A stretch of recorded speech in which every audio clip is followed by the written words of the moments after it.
Coming up on the Life Recreated podcast. It's okay if other people lie to you. Just don't lie to yourself. Don't lie to yourself about your strengths. Don't lie to yourself about your weaknesses. And those things that bring you, that you can focus on focusing on your strengths is great. And you should focus on your strength. Yeah, other people, let them lie to you all day long, tell you everything, but just don't lie to yourself. Be true to yourself, positively and negatively. If you want to be the best man that you can be, that's the best thing I think you can do. Hey, what's going on? This is Nick back with the Life Recreated podcast, where it's all about learning, healing, and growing.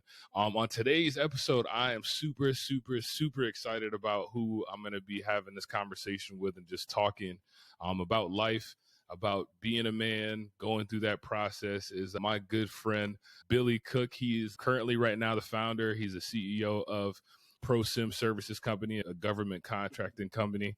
He served 30 plus years as a commissioned officer for the U.S. Army. He's also served for our local Norfolk Public School Board as a teacher.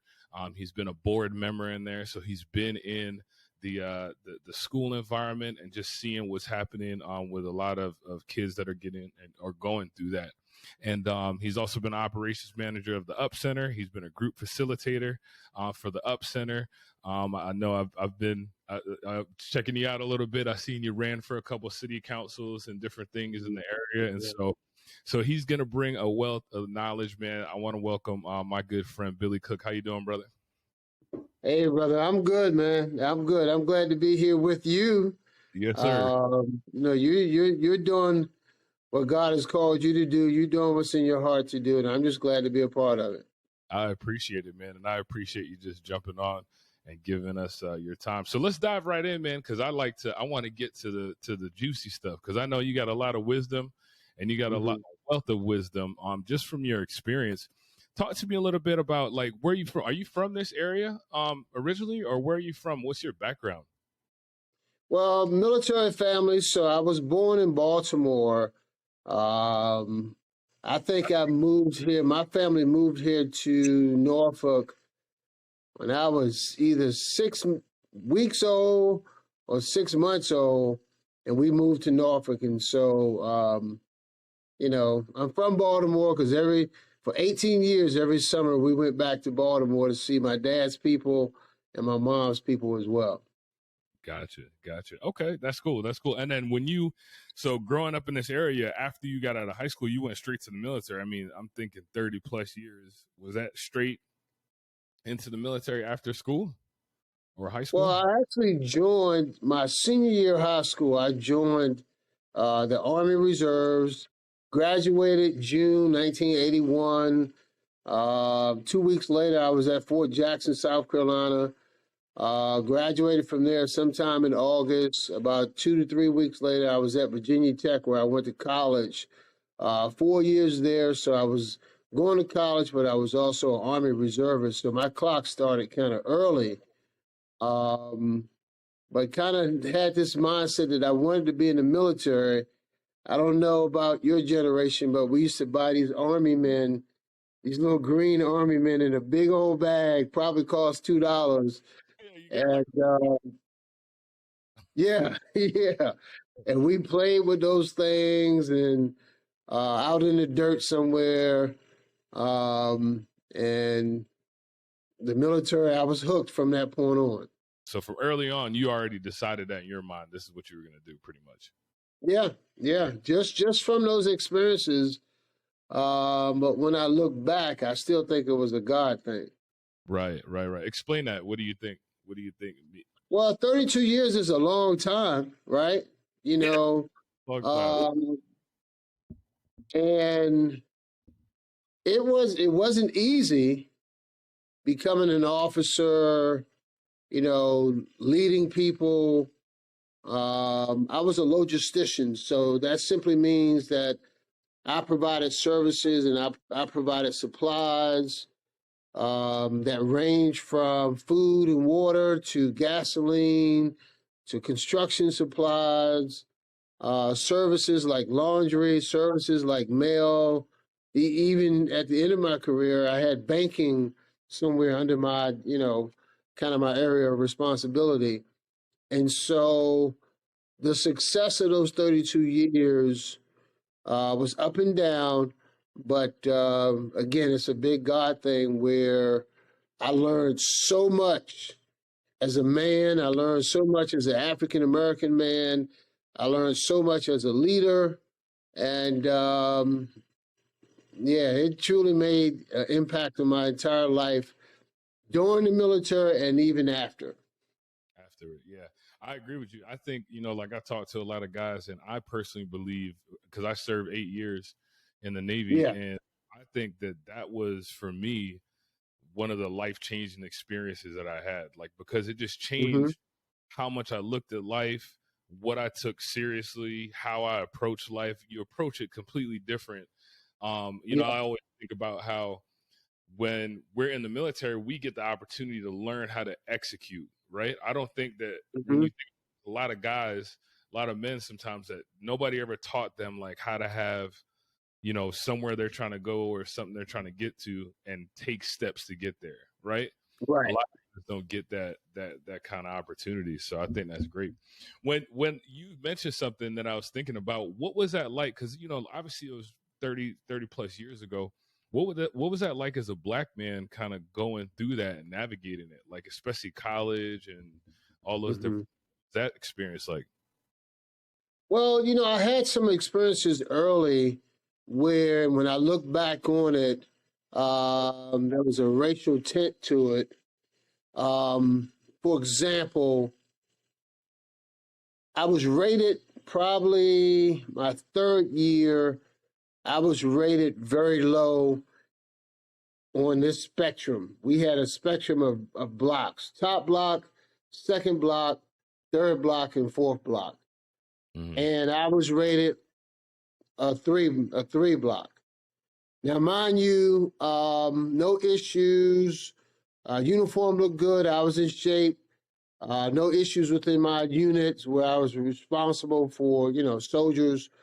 And I went and talked to the gentleman, the colonel, who rated me, and I said, I don't understand, and it took some guts for me to do that. So here I am building this accountability for myself, respect for myself, this courage to go and say, wait a minute, what's going on here, right?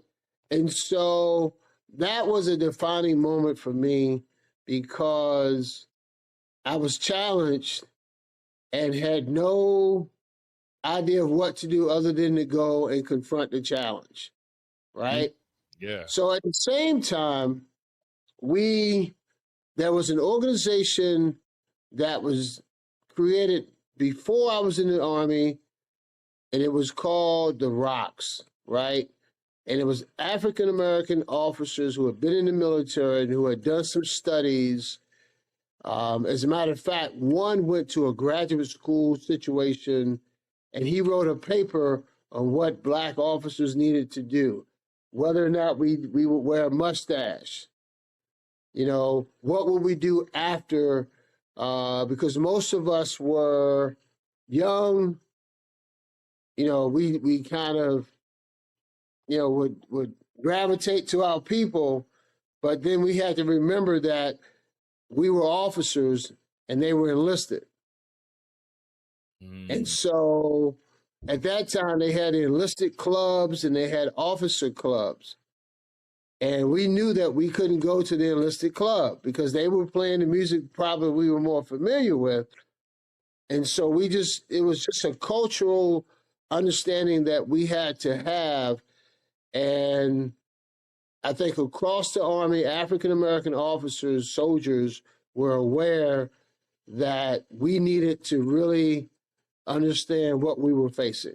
So it's a lot there, but yeah. So that's interesting. So if I'm understanding what you're saying, you had a group of these are Black officers already, and they realized that these younger officers are coming into the military, and they don't understand the proper culture to help them excel. So they decided, hey, we're going to write a manual, and this is like for Black officers. Like, follow Mm-hmm. this if you want to Mm-hmm. succeed. So when I think about that, I think about how powerful that is. Number one, that they would have like the wisdom to say, Yeah. okay, we need to try and help these young officers coming in. How do you think, for you, looking back on that and having Mm-hmm. older guys kind of give you that game, how do you think that helped your career? Like when you kind of look at like experiencing that and how your career ended up playing out after that. That situation that I described where I was rated low, that happened around the same time that this document, because it was a paper that was written and it was circulated via email, and I think it gave me courage. It gave me the courage to know that I wasn't alone and that what I was feeling was real. And then it gave me the courage to figure out, okay, let me go do what's in my heart to do and stand up for myself. Right, right. And so do you also think too that not only just with the courage, do you think that kind of knowing in the back of your mind now that you have the support that you would need because there are other guys that are experienced, do you think that helped out a lot with that too? Yeah, again, God was, working some things out. My oldest brother was in the military, was in the Army. He would call me and give me some wisdom. He was an enlisted soldier. I was placed, there was one particular senior officer there who was a great example for me, who I could talk with. And so, there was some strategy going on way above my pay grade, as we say, to help me be successful. But Yeah. that paper and the fact that paper was published and passed around, I think gave me a foundation, again, that I was not alone and that, there was an expectation that we had to carry as young African American officers. Right. Now, in the current, so with that in mind, what do you think about Mm-hmm. the current state of what we're seeing like with younger men coming up? You know what I mean? Like I think that one of the reasons that I've been having a lot of these conversations Yeah. is just because I think it's part of our responsibility to say, to have these type of conversations and use those conversations to try and help younger men that are coming up. When you see that example of what these older officers did for Mm-hmm. you and how it made you a success, what do you think we need to do kind of like in our current situation to help some of the younger men that may not be military, but just coming up, like just learning Right. how to be a man? You know what I mean? Like, what do you think we can kind of offer and bring to the table when it comes to that? Well, one of the things that comes to mind is what you're doing now. Mm-hmm. And even you're mentioning that with technology that you can record this. Someone may not, you never know who may see this. Yeah. So we've got to have our voices heard, the voices of reason, the foundational voices. And let me explain that just for a minute. Mm-hmm. I taught in school, as you mentioned, and one concern when I stopped teaching was that there's a generation of teachers who were connected to old societal standards. When an adult talks to you, you pay attention, you make eye contact. I know the yes, sir, and no, ma'am has gone out the window culturally, but they were still connected to demanding that respect. Mm-hmm. And so it's now our turn to make sure that we still have those same societal, cultural standards that they're still promoted. And I tried to do that my last couple of years of teaching. And I told stories about not being able to talk until I was, acknowledged by an adult. Mm-hmm. Whereas now with the mentality that we have with social media, my grandbaby can go on Facebook and comment on something that I'm writing without asking me for permission. Yeah. She can interrupt. And so think about that. So I've had situations in the classroom where I've had to tell kids, listen, don't interrupt me. I'm talking to someone else, and this is not social media. So the challenge, I think, is social cultural norms were more respectful of age, of position, of others than they are now, because it's wide open now. And I understand that the military is even having issues where soldiers aren't recognizing ranks. They're not, it's just a cultural change that we have to address. And again, what you're doing here, I hope that someone here, I believe somebody's going to hear this that needs to reflect back on what their grandma told them. Right. About how to raise their children or how to respect themselves or something like that. Right. And I agree with you. I totally agree with you. I think, you see it.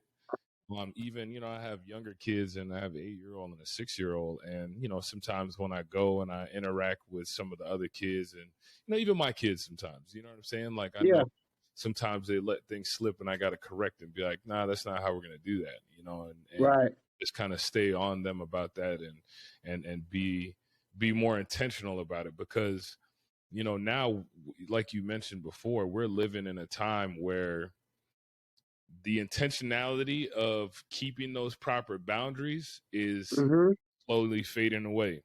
Yeah.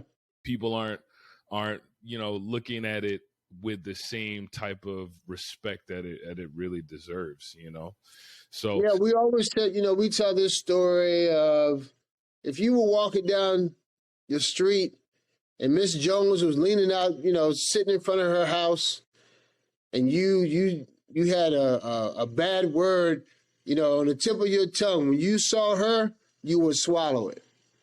Yeah. You probably, if you were talking loud and you were walking past Miss Jones' house, you would, quiet down some. Yeah. But now the language, all of those, as you said, the boundaries have been broken down. Yeah. And so somebody's got to continue to be the voice to get some of those boundaries back to where they need to be. Yeah, absolutely. I agree with you. Now, when you talk about growing up, and I know you mentioned grandma and growing up, did you, what was your structure like when you were growing up within your home? Was mom and dad there? What was that situation like? Yeah, mom and dad was there. 4 brothers and 1 sister. Mom was a foster parent, so we always had somebody else in the house. From a young Haitian sister and brother to a young lady who had some mental health challenges and some developmental challenges, to an older couple. So we always had somebody in the house. But I will tell you, my village, and that may sound, I really had a village, because I had Miss Jones down the street. I had across the street one of my neighborhood moms who's like 90. I'm sorry, she's 89 now. And so I still go see her now, Miss Lambert. And, she still tells me stories about when I was young, because she lived across the street. Right. And then, on top of that, I had the church family.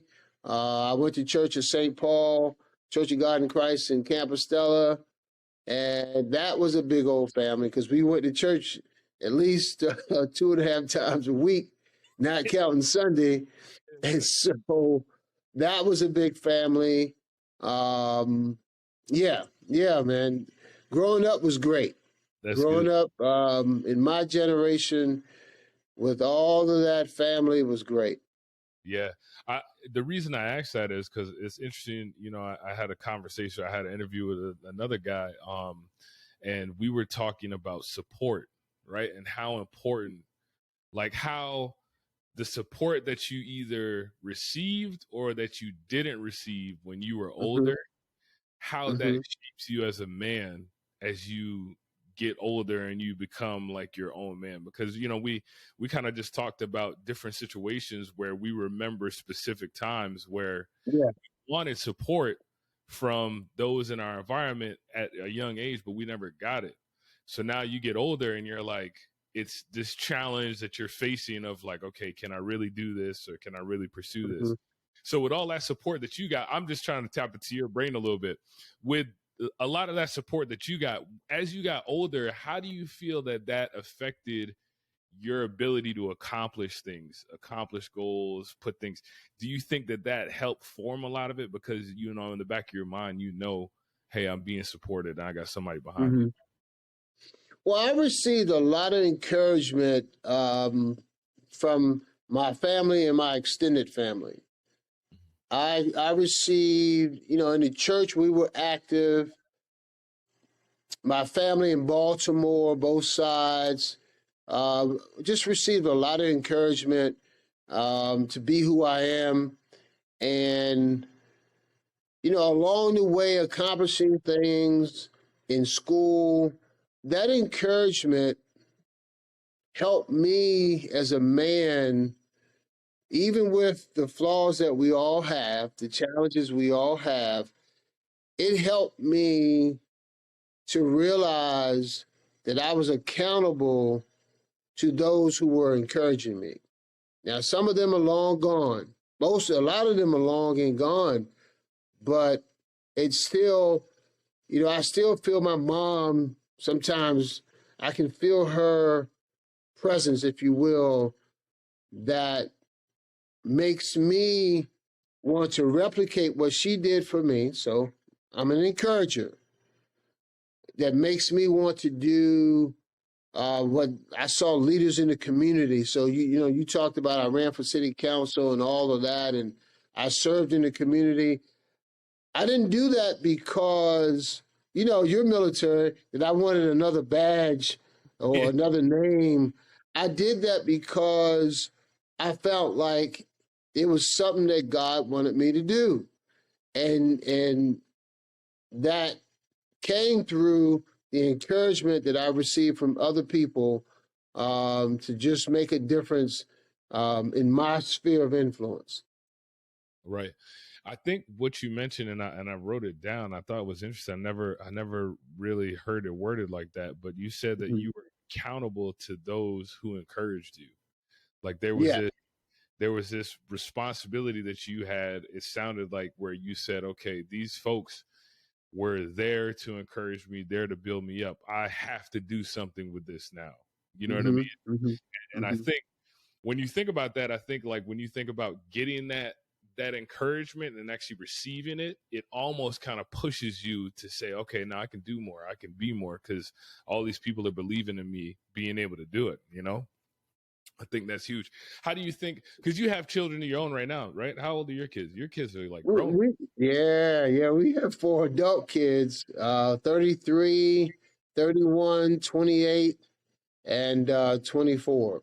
Okay, gotcha. So now with what you experienced growing up, how did you take that and apply it to when your kids were growing up? Like what was your mindset kind of raising them? I will give you one challenge perspective. When I grew up, my dad was in the Navy. So my dad was gone a lot. I played sports in high school, but between the military and the Navy, between the military and the church, because Friday nights was family night at church, but we played basketball on Friday nights. So in my 4 years of playing basketball, my parents never saw me play.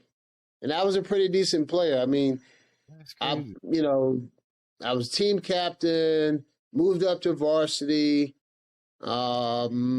got some interest to play college basketball. Ended up playing junior varsity at Virginia Tech, but my parents never saw me play, and due to the military and the church. Wow, how did that make you feel? Because I had that. It's so crazy you say that, because the guy I was talking to yesterday, the same thing. Like, he was like, "Man, I love doing something, but my parents never showed up. I played ball too, and they didn't show up to any of the games." And I was like, "What?" Yeah. So how did that make you feel, like, as a man, like, experiencing that? Because that's something that we all, like, remember, right? Yeah, and really, I wasn't emotional about it. I didn't have any particular emotion to it. I wasn't angry. I wasn't happy about it. But when my kids were growing up, and I'm answering your question from before, I wanted to make sure that I was there, and that I was seen, and that I wasn't the overbearing parent. But I remember my oldest son was running track, and so a good friend of mine was a track superstar in high school and college, and now he was coaching, and I was getting ready to deploy. So I hired him to coach him, and I even wrote out I did some research on some physical training that my son could do, just so he would know that, hey, Dad's really interested in what I'm doing. Right. And so my daughter is in performing arts, and we would show up. I know a little bit about dance now from all the dances I went to watching her. My other son played football. And then my other son, my youngest son, was in performing arts as well. So from that situation, I didn't want them to say what I said. Now, again, no emotion behind it, but I just wanted them to see that I was there supporting them and whatever it is that they found to their liking to that they wanted to do for themselves, like a sport or performing arts. Okay, so that's good. I think I kind of took that same approach too from that experience I had, where I was like, okay, now I just need to show up. I need to be there, because my presence, like you mentioned before, presence is really probably more important than everything else. Like, just know Dad is there, like, watching me. That does something, I feel like, to a child when they see that. I remember when my kids started school, I told my wife, I said, they're going to see me up in this school all the time. Hey, what's going on? Because I felt like a lot of times, especially as a Black father, that they were like, oh, well, they're never present. They don't show up. They're not involved. And it's like, nah, that's not how it's going to be in my situation. Cause I think it's. And I'll take you a little deeper. And this is why I think I didn't have much emotion behind it, because I thought about my dad. My dad was the youngest of 9 kids. And his dad left. They split up when he was a child. Oh, wow. And the strongest family members in that household, in that family, were all women. I'm told my aunts were gun carrying. Don't mess around. Don't mess around with my family. They might drink some bourbon or some whiskey, and all beautiful, beautiful women to me. But I'm told they were some tough women. And so I gave my dad grace to say that he never had the example. Now, he was a good athlete in college, in high school, ran track, and he also wrestled. And, he passed away in October, man, and at the age of 88. And I learned for the first time that he was recruited to wrestle in college. But I don't know if it was a financial issue or something, but he joined the Navy. Instead of going to college, he joined the Navy. Wow. And so, I just gave my dad a lot of grace in some other areas too, because I said he wasn't raised by his dad. Yeah. And I think that's important as men, particularly if we have issues with our dads or our moms or some other relative that's perhaps gone, we've got to empathize with them and try to figure out why were they the way that they were. You know, kind of take the emotion out of it and do some fact finding and some, you know, some maybe estimating the impact of my dad not being raised by his dad. Right, right. I think that's important because my dad was in the same situation, you know. Oh, okay. Not being raised by, he was raised by his grandparents. They were very strict. You know, my family's Jamaican, and so a lot of, you know, just the West Indian culture and stuff like that. And it wasn't until recently that for the longest I was just mad at him. And I didn't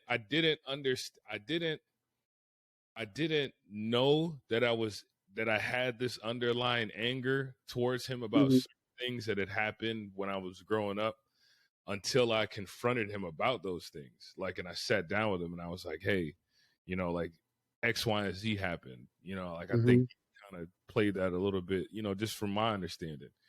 And, you know, he apologized. He was like, look, I'm sorry. That's not what I meant. I was just doing the best. And when I looked at the fact that for who my father became and is becoming, knowing his background, like now knowing his story, sitting down and talking to him, I'm like, okay, like you said, you extend that grace and you're just like, yeah, Pops, I know you're really trying to just do the best. And you did a damn sure good job, because I should be, you know, my statistics based on where we were from, I should be in jail, locked up, you know, all these different things.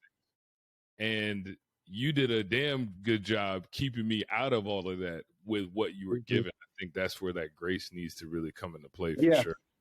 Yeah. One thing I have been thinking about too is, you know, I know, you know, and I mean, we don't have to dive into a lot of it if you don't want, but what was that like when your father did pass away? Like, how did that impact you or kind of affect you? Well, it was tough, man, because one day he was there and the next day he was gone. We weren't, I mean, my dad would call, you still there? I see a black screen, so I'm not sure, but anyway, I'll continue. My dad would call probably twice a week. And so, you know, you were like, okay, Dad, you know, and he was forgetting things. And we would go, hey, Dad, we just talked about that, you know, so you had to have some grace on that as well. But my mom died 30-some years ago, and I was a mama's boy. And so, again, I empathized with my dad because he had had 2 strokes.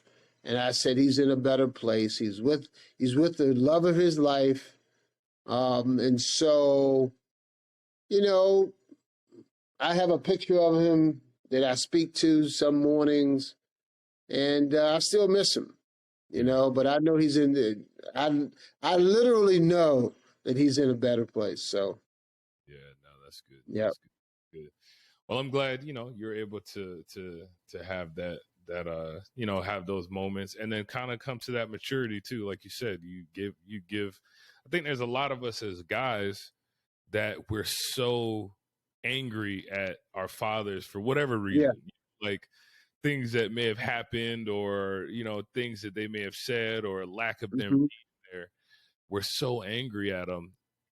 And instead of saying, as we start becoming men, we understand how hard it is sometimes to go through and the challenges that you face as a man. And then being able to look back and say, you know what, man, now I see how hard this really is. So I got to give him some grace. I got to give him some slack on that, man. And I think it can really help your relationship for sure. You know, Martin Luther King said something similar to what I'm just going to paraphrase it. But the burden of not giving your dad grace and having anger or hurt or unforgiveness, that burden is heavy to carry. Particularly if you don't take the opportunity to try to understand. Maybe your dad was angry because, as we both have alluded to, because of their upbringing. And so you giving your dad credit, me giving my dad grace, because of what they went through, because of us being able to empathize with them before we were even thought of, is a just a great thing to do to release you from the burden of carrying all of that over the years. Yeah. And so I would say to any man that has an issue, with their dad in that sense, make that effort to try to understand what happened to him, what could have happened to him, what might have happened to him or her or your mom or grandma or somebody else that had them to be who they were, that impacted you so negatively. Yeah. I just think that's important. And I think to add to it, sometimes you might have to be a little bit persistent in trying to figure that out, right? Because, we confront our parents and they're like, nah, I didn't do that. Like, what are you talking about? Like, that never happened. Or, they want to not take responsibility for those actions. And so, I think being persistent makes a huge impact. So I want to kind of like switch a little bit of gears, because I want to kind of, just get a little bit of wisdom. So, how old are you now, if you don't mind me asking? I'm 59. I'll be 60 in April, man. 60 in April. Okay, got you. That's good. And you look great. I mean, hey, this gives me. Appreciate that. This is good. This is good. So, you're about to turn 60, and obviously, you've lived some life, you've had some experiences. If you could go back, I like to look at this. I don't like to say, all right, if you can go back to 18, what are you going to tell yourself? Because you already know, if you go back to your 18-year-old self and you tell yourself that, you're still going to do, right? So I like to be a little bit more realistic. So you're about to turn 60. You've accomplished some things, you've gone through some things, you've experienced some things as a Black man, especially in this country, especially in the different positions. If you were to go back to your 25-year-old self, and give the 25-year-old Billy some advice, because at that age you probably would take it and listen to it. Based on what you've experienced over these decades, what would some of that advice be that you would give yourself at 25? In no particular order, I would say dream big or bigger. I would say set your goals. I've been really blessed, man. I have been blessed to do some things like running for city council, like having my name respected in the community because of my efforts to run for city council, being on the school board. But I would still say to my 25-year-old self, continue to dream big. And I'm happy when I look back because the things that I did, and again, it comes from the encouragement I received. It comes from me recognizing God was there. I took some risk. The military was risk. At one point, we were talking about getting out because it was tough. But I took the risk. I took the risk to go overseas. I think I had an assignment where I was either going overseas doing Desert Shield, Desert Storm, or I was going to Italy. And so I said, no, send me to the war. Because, my first command, I wrote a general officer on a 3x5 card. And I sent the card to him because that's how we communicated in his command. And I said, I think I could command this company. And he gave me the company. So I'm happy when I look back that, sometimes in my conversation with God now, I say, well, God, I ran for city council 3 times, but I'm okay because I didn't lose. I learned. And I felt like it was a calling. And so that 25-year-old, I would say, hey, hang in there, keep taking risks, dream bigger, That's what comes to mind at this moment. Just responding to your question. I got you. Yeah, no, that makes sense. And I think that's important too, because, you think back on it and you look at it and you're like, man, there are things that if I would have, like you said, dreamed a little bit bigger on, not even a little bit, but just dreaming bigger, Yeah. much more you could probably accomplish. How long how long you been married for? We've been married 30, man, now I gotta get this number right. We were married this year will be 37 years. In August, it'll be 37 years. 37 years. Okay. What's the biggest challenge that you've had in marriage so far? 37 years. That's a long ride. The biggest what now? The biggest challenge that you've had in marriage. Well, marriage is between two different people. Yeah. And you've got to adjudicate those differences all the way through. The skill and the tendency to empathize. Even though I'm a man and I don't know what it is to really be a woman, I had to learn, Sharon, and apply that empathy at times and say, okay, why? Why would she be doing that? Or why would she do this? Or what did she mean? Why did she say what she said? Empathy for me, and I think it also comes from leadership that I learned in the military.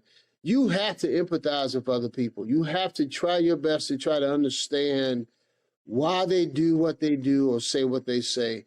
And that's very important in a marriage, because me looking at myself through her lens made me change some things. You said me looking at myself through her lens made me change some things. Gotcha. Okay. And now, was that based on her feedback to you, like what she was telling you, how you were responding, or how did you come to those kind of conclusions? Again, that tendency to be self-accountable and just to empathize with other people. I mean, when you empathize with other people, right, that it takes some self-respect, but that's not what I'm really looking for. But it takes some humility and understanding people. And it takes the fact that you have to understand nobody's perfect.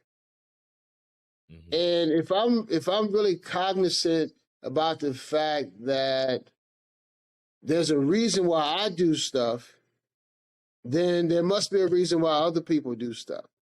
Mm-hmm. And then having the mindset to go, wait a minute, let me try to figure out why they're doing or said what they said.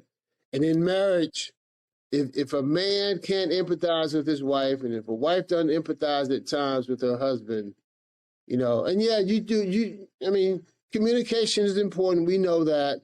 But, we don't always just communicate with words. We communicate with actions and patterns of behavior.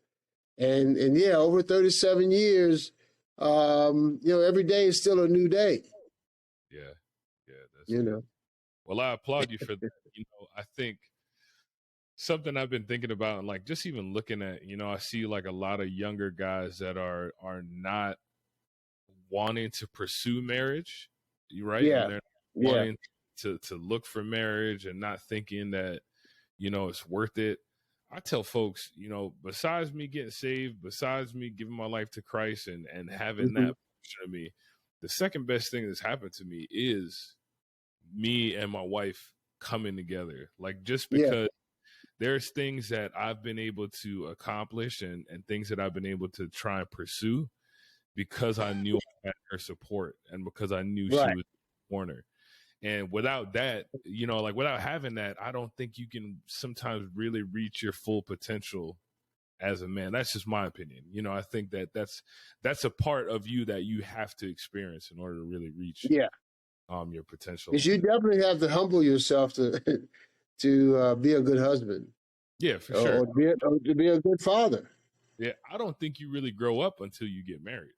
Yeah, I don't think married a little bit later. Well, I guess I thought it was later. I got married when I was like 26, 27. Or no, I was like, I take it back. I was like 28. I was 28, yeah. So get those numbers right, because they all add up. back. Wait a second. What are you talking about? Yeah. So that's good. Yeah, because I had that conversation here recently with one of my sons, and the thought that I share is we live in a narcissistic society now. Yeah. And if you're just looking at yourself superficially, because narcissism is based on a lack of humility to me. And if you're not in a mindset to fight that narcissism, everything's about me at the end of the day, then there's no way you can be successful in a marriage. You know, not being willing to empathize and put yourself in that other person's position, or as I said, not being willing to look at yourself through another person's, lens and see yourself from that perspective, and then be willing to go, oh yeah, I need to change that, or yeah, that's not good, or what I said did come off wrong. So those types of things are important. And I think this generation and this narcissistic culture we live in, where it's me, I'm taking selfies, look what I'm doing, look what I just accomplished, look at my shoes, look at me, it's all about me. And that's a challenge why marriage is not as prominent now, I believe. So Yeah. And I don't even really see what we can do to change and turn that around. Yeah. Because when you look at it, it's I don't even really know where to even start on how to turn that around. I always encourage younger guys. I'm like, look, man, if you're trying to find a wife, go for it. Like if you have any kind of interest, because some guys aren't like that. Some guys ain't built like that. Some guys are like, yo, I'm not gonna stay monogamous. I'm not, they're just not built like that, and that's fine. Right. You know what I mean? Like I know guys like that, and I'm like, hey, that's you. But I think at the end of the day, if you really want to grow into a man and really grow into I believe your purpose, I think that is marriage, because it's going to show you so much of yourself that you're like, ooh, I didn't know all this stuff was there. You know what I'm saying? And it'll hold you back. Yeah. That's great. That is good. That's good. So what would you think that, with, and I'll ask it this way, because this is what I'm thinking is, being married for 37 years, what do you think, would you say is the biggest success that you've had within your marriage over those 37 years? Wow. I would say that the idea of staying married for 37 years, I mean, that's a success all by itself. And I would say that, we're relatively happy with each other, and we're happy where we are in life, and God has blessed us, and we still have influence on younger couples and other individuals in our sphere of influence. So, that's just a success. But I also say that I feel comfortable when I look in the mirror. I'm not completely happy with that guy in the mirror, but I'm happy with the guy in the mirror.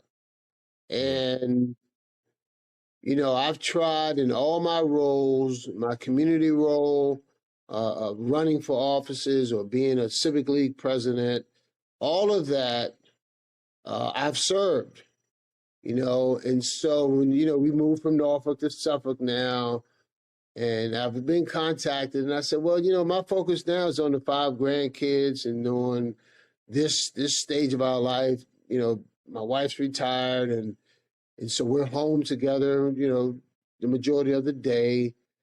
And so just that, being self-reflective, because of that encouragement that I received in my village as a young man, I think I've done okay.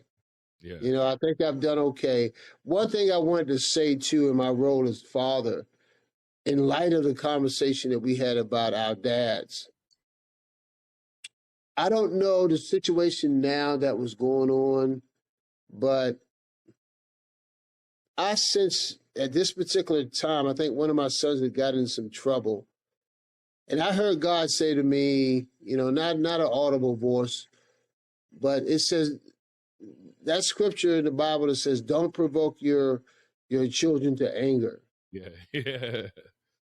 Yeah. And so while I was self-reflective, I think God had that was a defining moment for me in my relationship with my sons and even with my sons in the community.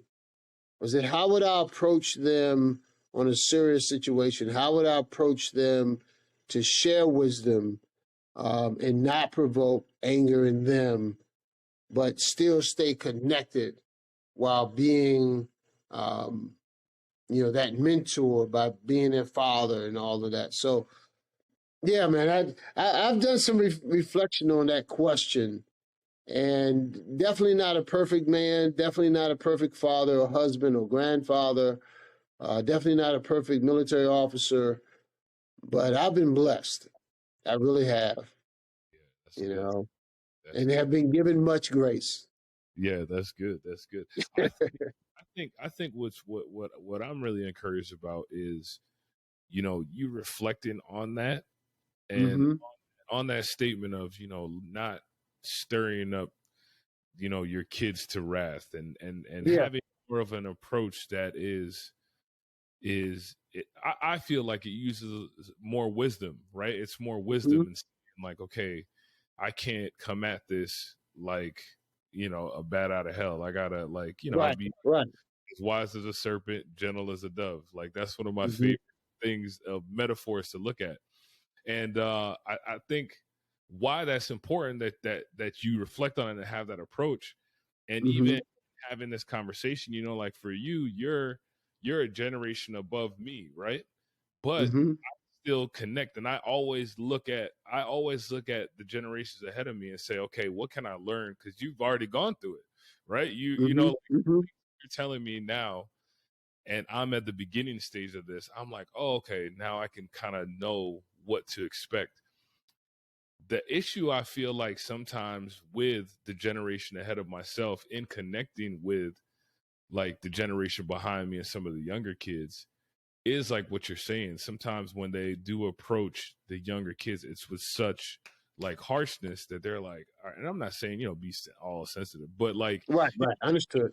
There's no kind of tact in it and no kind of diplomacy to where some of the younger generation can say, all right, yeah, I'm hearing what you're saying. Like I'm listening to what you're saying instead of just shutting you off, and so I think that's really, a benefit to being able to connect with that because we need it.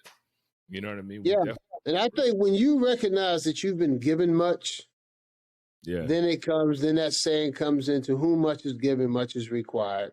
Right. And I would say to any man that's still here on earth, God's not finished with you. Yeah. And not only does that mean that he's not finished working on you, but he's not finished with you working in your sphere of influence. We all have been given a sphere of influence. And we have to get out of the narcissistic mindset because there's somebody that we can connect with. And as I mentioned, the encouragers that I had in life, there may be somebody that you're supposed to encourage in some way through a relationship, through a word, through a friendship.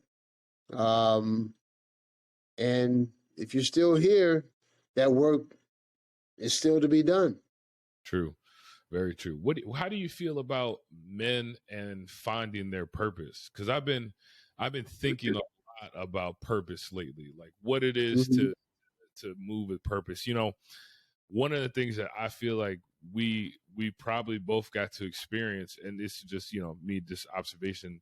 When you're in the military, you are almost given like an automatic sense of purpose. It's nothing really. I haven't really. Only thing I've experienced that kind of resembles that is being a pastor and being in that role. But there's nothing really like knowing like when I put on a uniform I have a job to do. I have a responsibility. This is something way bigger than me, and it gives you purpose, right? So I have been thinking about being in those situations, and sometimes as a man, you find yourself in this season where you don't know or understand like what your purpose is. Have you ever been in kind of some of those seasons before in life, like where you felt like, I don't know what my purpose is right now? I have been, and it's basically at that moment of time. But I think that if a man becomes self-reflective, like if a man who's listening to us talk tonight would just take a moment to go back and look back over his life, look at the patterns, look at the stuff that has happened in his life, look at the people who's been in his life, and go, wow, I see something here. Then I think that that will give them, and when I say a mature man, I'm not talking age. I'm just talking about a man who understands the importance of self-reflection. Because you can be 25 and go, wow, hold on, wait a minute. Let me stop right now and figure out, hey, this is where I come from. So this self-reflection, which is an important tool for every man, I think that will give you a clue. You know, I'll tell you one group that I was with. You mentioned I work with the Up Center. I did a group in one of the regional jails, and I had the men to draw a timeline. In the timeline, you know, we joked about the art and stuff because we all drew stick men, and I said, hey, on this timeline, you're gonna put a dot on one end and an arrow on another end. Now these men are locked up in a regional jail. Most of them were probably half of them were about to be shipped to a prison. And so I told them on this timeline, put some key events on the bottom, you know, put some key people on the top, and just, you know, this is your homework. So I came back the next week. This 55-year-old brother, I think he had 2 master's degrees, was willing to stand up and talk about his timeline because he was being shipped off for domestic assault, I believe. And he stood up and said, hey, this is my dad. You notice my dad was here, and then he popped up again here. And then he popped up again. He was gone, then he popped up again. And then he popped up again. And he said, for the first time in 55 years, I realized that I'm living the same pattern that my dad did. Because when I know, because of the details behind this, I think my dad had what I'm dealing with. And I don't remember, it might have been bipolarism at the time or some mental health challenge.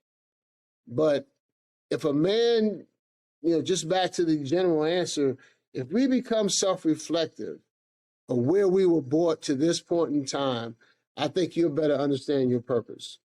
Yeah, that's a good way to look at it. Yeah. And I think it makes sense because I think what I'm hearing and what I kind of interpret it as is that self-reflection. It kind of really gives you clarity, right? Like like with this guy that was 55 years old, he draws this out, and then all of a sudden the light bulb goes on. Like, hey, wait, like I never, because you never took the time to look back on it, you never realize like what the patterns are, and that's good. Yeah, that's really a good way to look at it. I never, because I've been really marinating on it for a while. You know, just being a man with purpose. You know, I heard a quote. This guy said that he said, a warrior without a war is like a man without purpose, right? So there's something that I feel like God builds us, especially as men, especially everybody. God builds us with intent, and it says, hey, Nicholas, Billy, this is what I intended for you to live out on this physical plane.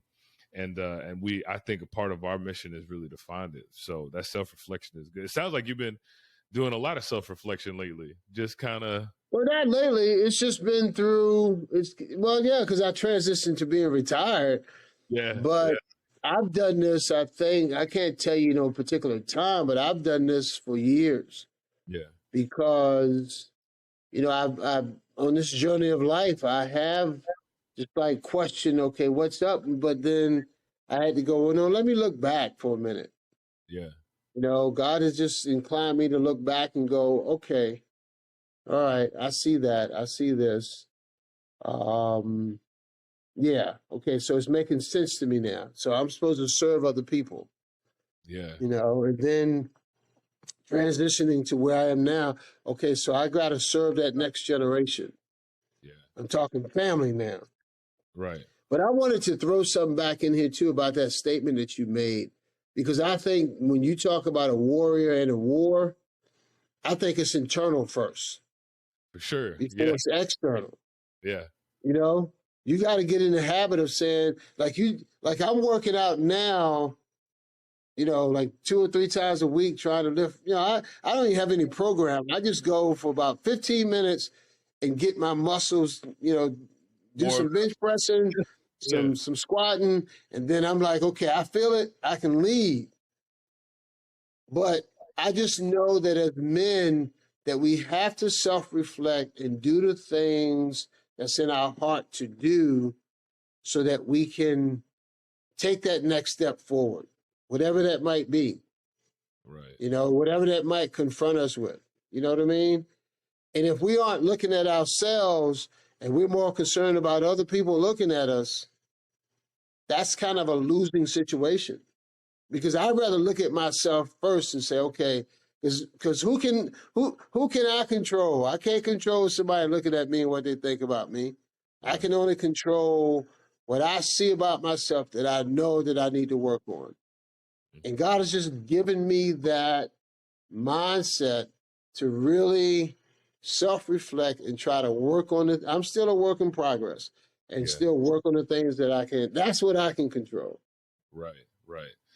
That makes a lot of sense. And I think there's a lot of wisdom to it, just that Mm-hmm. self-reflection. I think for me, that's the main thing I'm getting out of this conversation. It's just getting into the practice. This is not the first time you mentioned self-reflection.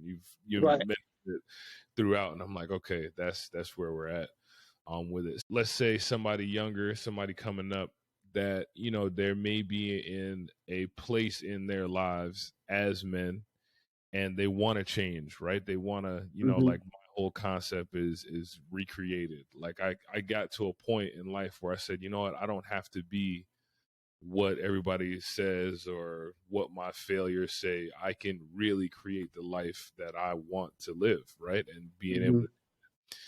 What would you say to a younger guy that may find himself in that situation now, knowing what gone through, on how he can start to change his life if that's what he's after?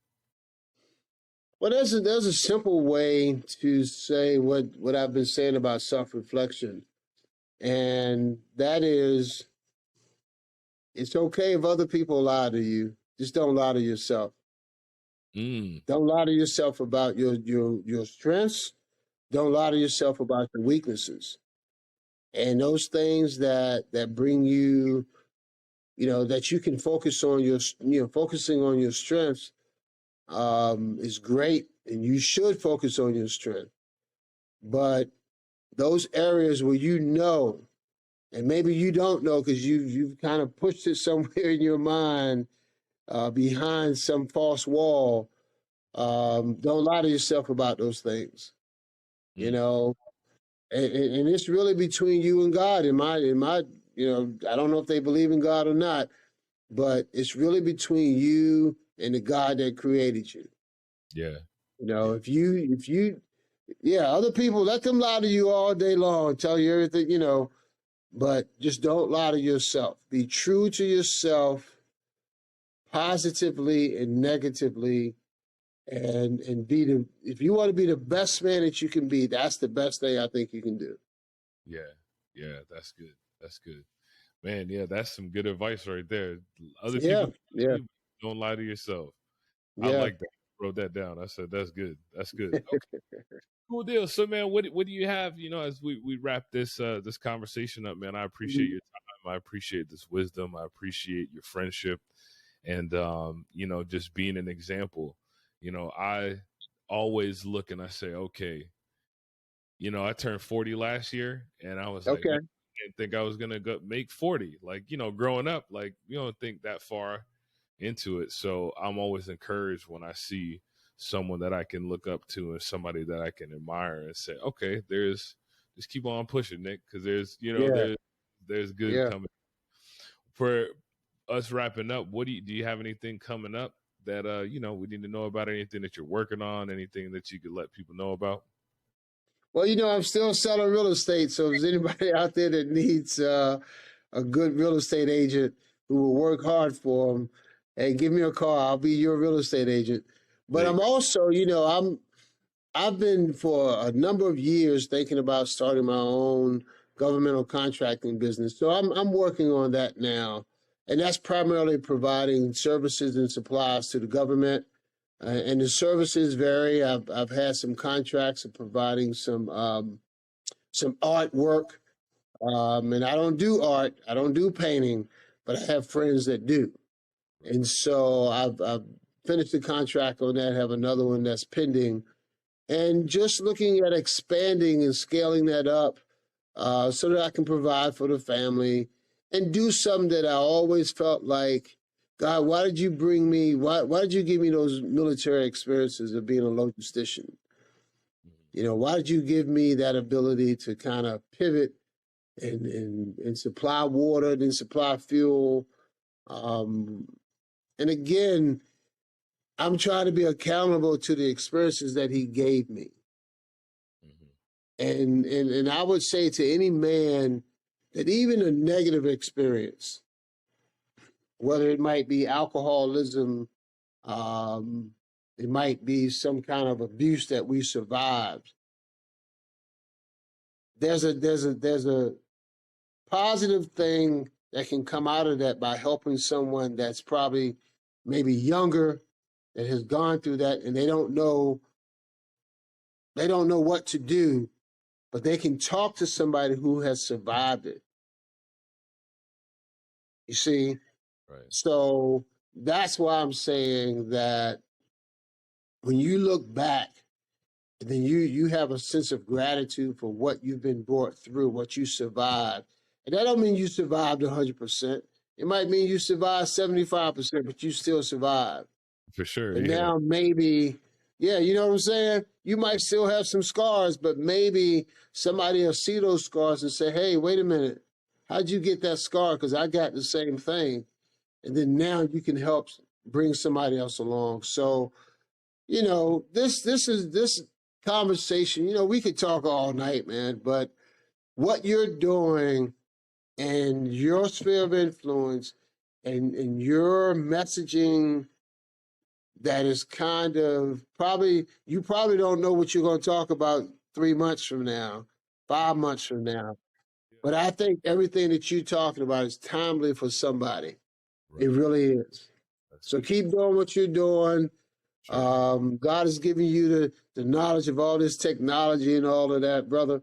So just keep doing what you're doing, man. I encourage you like I was encouraged as a kid. Yeah, for sure. Just keep doing what's in your heart to do. Yeah, I appreciate that, man. That's definitely received, and it definitely builds encouragement, man. It definitely, just it's like you said, we have, something that you said that really sticks out in my mind is like we have an accountability to do something with it. Like we do. Yeah, it doesn't matter what we've gone through. If it was traumatic, we have an accountability to that. If it was people that encouraged us, we're accountable to those people. Mm-hmm.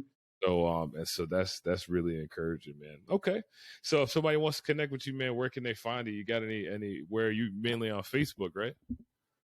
Yeah, I'm mainly on Facebook. I'm also on Instagram, Billy Cook 43, on both, so they can connect with me there. Love to talk to brothers just kicking it or whatever. So reach out. Yep, definitely reach out. go. And I'll put all those links down below, man. Billy, I appreciate you. I'm grateful for you. I'm grateful for your time. I know that, that's one of the most precious things we have. And so I'm thankful that you give us some of your time. So I hope you enjoyed that conversation on today's show. Before I sign off today, if you're a man out there, you feel stuck, you feel frustrated, you're trying to figure out how to get into that flow, how to find your life's purpose, live in your power, and live in your God-given position. And I want to invite you to Recreated Man. It's a community specifically for men. It's a safe space where we can learn, heal, and grow absolutely free. We have monthly check-ins, monthly challenges that we do just to keep each other accountable and help add value to our lives. I'll make sure I drop that link down in the description below.